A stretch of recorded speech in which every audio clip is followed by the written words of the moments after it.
we're approaching the winter solstice, which marks the middle of winter. For many people, this means waking up in the dark, coming home in the dark, socializing less, and feelings of additional stress. The winter blues is a recognized mental health condition with Faith, of course, off air keeps saying, I was right about it. And that's where people become depressed during the winter months, like ourselves. So how can organizations give employees a boost during winter to get them through this period, besides coffee, of course?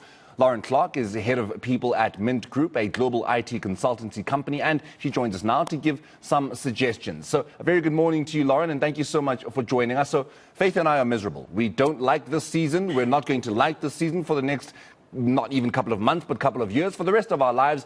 How do we deal with it? How do we get over it besides just a hot water bottle, a nice good heater, and a cup of coffee? Good morning, Faith and Morena. Lovely to be here.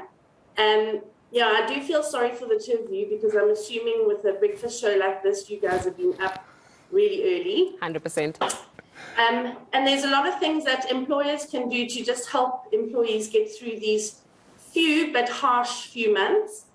And that's what my article was about. I think South Africans really feel winter worse than most. We don't have any high holidays to celebrate. There's nothing really exciting, snow, blue van, none of that happens for us. So it's just cold and dark. And our houses and offices aren't designed for winter. They're designed for a summer lifestyle. Sure. So I think it requires a bit of effort from both employers and employees to get through to Spring Day. Although notoriously in South Africa, we have a cold snap just after Spring Day. So get to the middle of spring, get to the middle of September. And I think one of the biggest things that we need to do is make sure that people are together. So isolation is enhanced in winter, especially under the current circumstances. So many of us are working from home, and it's a short shuffle from your warm bed to your cold office in your sheepskin slippers. Grab a cup of coffee and set your day away. And before you know it, it's dark again and you haven't engaged with anybody. And as soon as that happens for more than a few days, you're going to run into some serious blues. And so I think employers do need to step up and create a framework for employees where they can engage, they can reach out. I think creating weekly virtual get-togethers is a great idea. And those people who are back in the office make a point of having some coffee time, having a collective break where people can chat, moan about the weather. But if you're in Joburg, you get to stand in the lunchtime sun, which is amazing. And then to encourage your employees to reach out if they do need help. It goes beyond just chatting and checking in.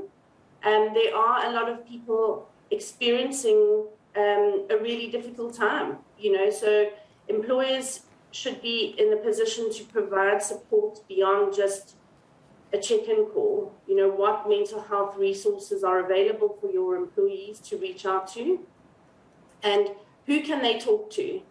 And I think it's important to have more than just one person so that there's more relatable opportunities for people to reach out, whether it's age or gender or race, in order to ask for help to kind of get what's off your chest. And then also just, I think, encouraging movement. We at Mint, we use Teams as our internal communication channel, and we use that. We have a channel dedicated specifically to Minties and fun news, etc., where we encourage those people that are running comrades or that have gone, they're achieving a goal of theirs, etc. So that just driving that movement, driving encouragement, support, people who've signed up for the 30-day challenge, and just investing in that, because I think the employment relationship has transitioned from a transactional relationship, which focused on the resources aspect of HR, and it is now a mutually beneficial and successful relationship, focusing on the human part of HR. Sure. And so the more that employers can support their employees, engage with them, and reach out beyond just what they're doing at their desk at that time, I think you're going to create a reasonably enjoyable winter. And before you know it, it will be springtime and we'll all be basking in that summer sun. From your mouth to God's ears, Lauren. But, you know, what is absolutely profound is the fact that it's actually a recognized mental health condition. And when it's a recognized mental health condition, I just wonder, some of us perhaps are even facing symptoms and we're wondering why is it that we are feeling the way we do without an actual reasonable explanation. And when we try to communicate it, it might not land with the person that you're trying to communicate it with, you know, because they don't understand that this is actually a recognized mental health condition. So when you say you've got the winter blues, you're not just making it up, it's actually substantiated.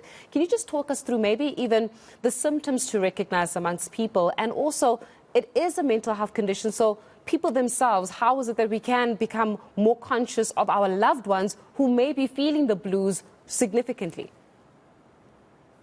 Sure, Faith. I think there's two aspects to this. There are the people like myself who feel the winter blues because I do prefer summer, I prefer the warmer weather, being outdoors, waking up early and the sunshine on your face from 5:30, 6 in the morning. And that speaks to most of us. And so for that solution, you know, it is stepping up and going outside, having sunshine time. If you're working from home, you can quite easily have one of your meetings sitting outside enjoying a cup of coffee. And it's getting out. It's very easy to come home from work and head straight to the couch under the blankets and binge watch the latest offerings online. The problem with that is that you're just actually digging yourself deeper into this hibernation state and really isolating yourself. Then you get the people who do have underlying mental health conditions.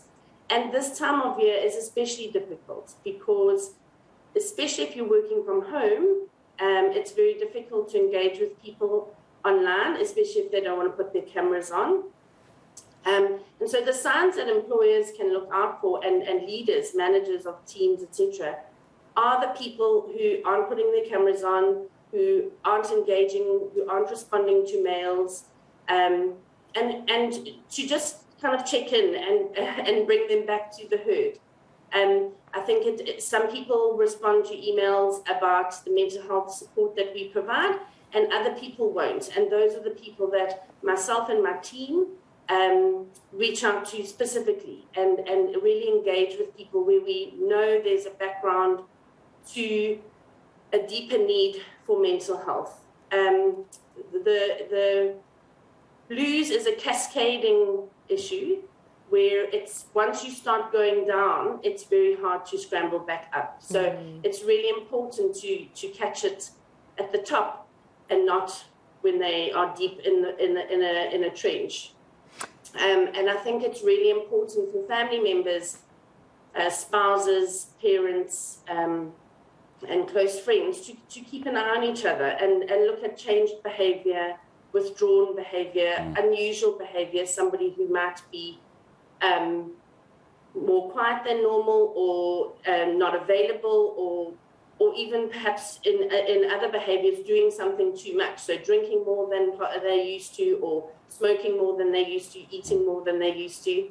And those changes in behavior are great indicators of somebody experiencing a difficulty from a mental health perspective. And, you know, the blues is exactly that. It's that feeling of heaviness and just an inability to see beyond where you are. And I think it's really important for employers and colleagues to step in and work with your teammate who's in that position. Now, Lauren, there are not a lot of people like Lauren Clark, Morana Mutupi, Faith Mangope, who, as soon as it comes into winter, the thought of having to put more clothes on our bodies, you know, the thought of shorter days and longer nights just makes us miserable. There are people who, in fact, love that. Yeah. And we look at them with so much judgment and we ask, are you normal? Who wants shorter days? Who wants, you know, colder days where you look at the sun and you're like, this is just a source of light, not even a source of warmth. Is that normal? People who really just look forward to these 3 very cold months.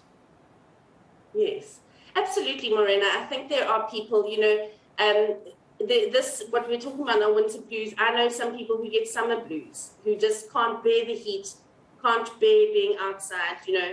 So I do think there is a preference. The winter blues is just more common in South Africa for us because it's something that is so different to what our norm is. So for 9 months of the year, we have this gorgeous weather, and then we've got these 3 brutal months. In Europe, they have a much shorter summer and a much longer winter, so their winter blues is protracted, and understandably so. But I think it is a personal preference of, you know, enjoying the sunshine. Some of my colleagues lived in Vanderbijl Park, and you know, for them it was quite enjoyable relocating to Joburg because the morning temperature difference in winter is about 4 or 5 degrees, which is quite significant when you're getting up and driving to work. And so, yes, there is preferences, and I do look at the people that enjoy winter and thrive in it, and I wonder what it is. What is the appeal? It's not, you know, it's not something that appeals to me, but there must be something because there are a lot of people. You know, I've got a couple of colleagues who it takes a lot for them to put on a jersey, and I'm a mom, so I'm immediately checking: are you warm? Are you fine? And, you know, they're fine. They've got their T-shirt and their sleeveless bomber jacket on, and that's all they need for winter. And so I think there is also an element of a mindset. It is what you make it. Sure, Lauren. Yeah, thank you very much for helping us in navigating this season. Hopefully we do it with more consciousness, I think, and more empathy as well to those that are feeling a little bit isolated during this time around. And as you're saying, it's always good to be able to reach out to people and say, listen, are you okay? Do you need some company? Do you need some love? It's Lauren there, of course, giving us the latest from Mint, just telling us about the winter blues. I must tell you one thing.